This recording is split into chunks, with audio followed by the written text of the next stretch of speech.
Estamos aqui para mais um Anete Responde.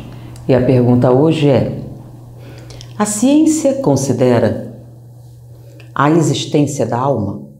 Levam em consideração que há algo após a morte do corpo físico? É uma pergunta muito interessante e a pessoa quer saber a respeito de espiritualidade. Mas o que me chamou a atenção é essa colocação e outras semelhantes com relação à ciência. O que a ciência diz? E esse é o problema. A ciência não diz absolutamente nada, porque a ciência não é uma pessoa, nem uma instituição. Porque se a ciência fosse uma instituição que tivesse uma única voz, ela não seria mais ciência. Poderíamos chamá-la de religião. Uniformidade, certeza absoluta e uma única verdade. Ou, não podemos dizer verdade, mas uma única opinião. É justamente porque a ciência não tem uma opinião que ela existe e tem construído um patrimônio intelectual fantástico. Vamos imaginar a seguinte situação. Nós temos Newton, Isaac Newton. Ele desenvolveu a teoria da gravidade e que explicava absolutamente tudo, usando os cálculos que ele utilizou para chegar à conclusão sobre como a gravidade funcionava. Tudo se explicava.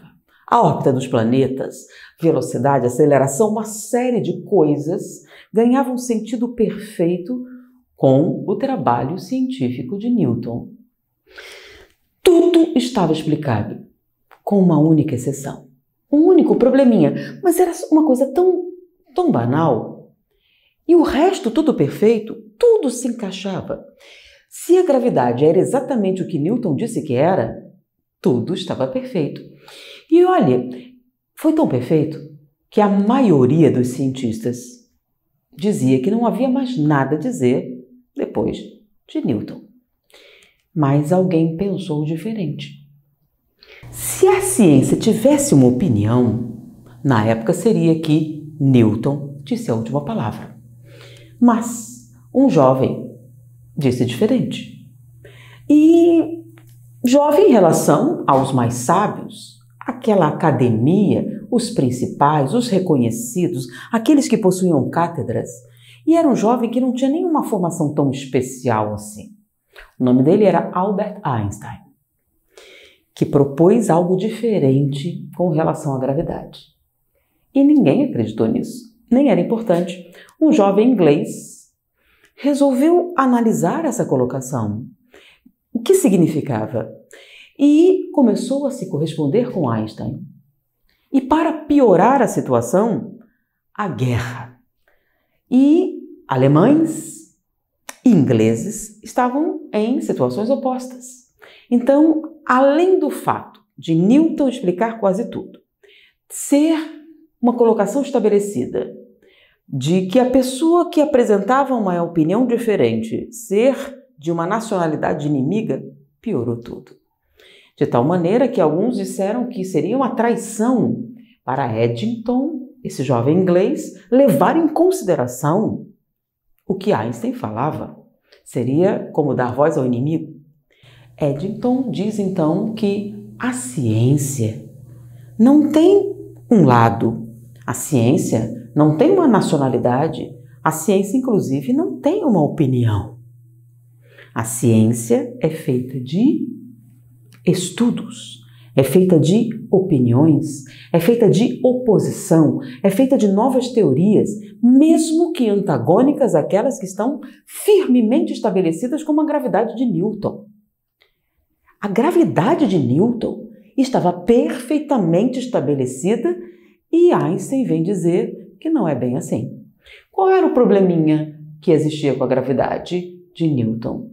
Um planetinha do nosso sistema solar, Mercúrio. A gravidade de Newton explicava a órbita de todos os planetas, menos esse. Esse parecia não se comportar direitinho como deveria. Mas a teoria de Einstein explicava todo o resto, e Mercúrio também. Mas era algo muito diferente, muito radicalmente diferente. Alguma coisa que derrubava muitas das crenças profundamente estabelecidas que se desenvolveram baseadas nas teses de Newton. E Eddington, contra a opinião geral de muitos cientistas, olha o que eu estou dizendo, Eddington, contra a opinião geral de muitos cientistas, resolveu, vamos testar. Talvez a teoria seja falha, talvez não se represente, não havia uma prova, mas ele resolveu testar. Por quê? Porque é assim que a ciência se desenvolve. Uma opinião diferente contra toda a maré se apresenta e alguém, vamos testar. Por quê? Porque ciência não é uma certeza. Ciência não é uma instituição. Ciência não é uma voz, não é uma opinião. Ciência é um método. É um método de desenvolver conhecimento. Nem é o único, mas ele é muito respeitado. No momento em que você transformar a ciência numa instituição que tem uma opinião, que tem uma decisão e passar a utilizar isso como a verdade absoluta, ciência deixa de ser ciência e vira a religião de alguém, e essa forma de desenvolver conhecimento desaparece para nosso grande prejuízo. Então, para a ciência continuar sendo e produzindo o que ela realmente é e produz, e que dá origem a todos esses confortos extraordinários que estamos usufruindo agora, como, por exemplo, a internet que você está usufruindo, como a televisão, como a câmera, como os arquivos digitais, tudo isso surgiu de pessoas que pensaram diferente. Vou dar uma ideia para você.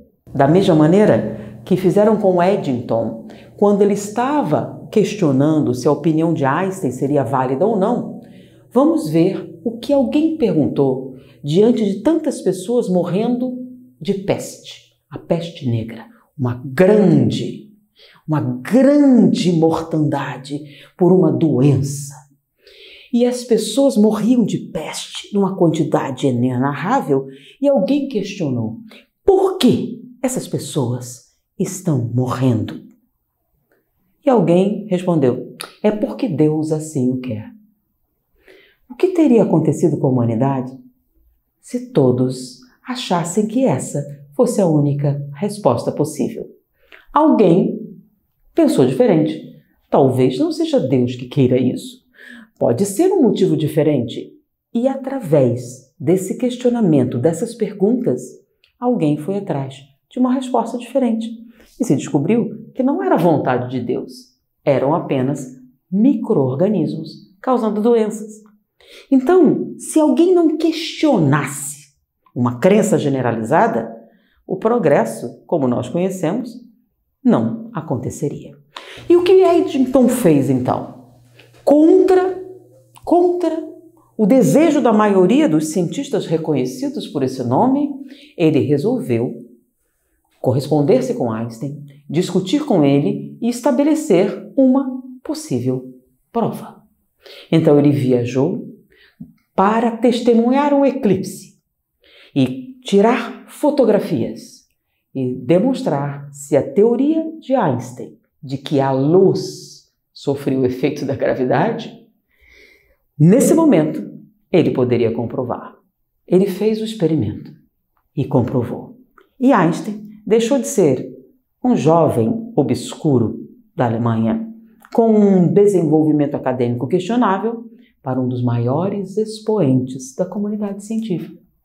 Mas mesmo ele foi muito questionado por outras pessoas. Ainda bem, porque é assim que a ciência se desenvolve. Então, a pergunta da nossa amiga, qual a opinião da ciência? Nenhuma. Você terá cientistas que pesquisaram esse fenômeno e chegaram à conclusão de que sim, existe algo após a morte. Existem alguns cientistas que nunca estudaram isso e afirmam que não existe. Nesse caso, apesar de se autodenominarem cientistas porque estudaram alguma coisa usando a metodologia científica, você não pode dizer que essa é a opinião da ciência. Essa é a opinião de uma pessoa. Ele está certo, ele está errado? Olha só, ele estudou o fenômeno? Se não estudou, essa é só a opinião de uma pessoa.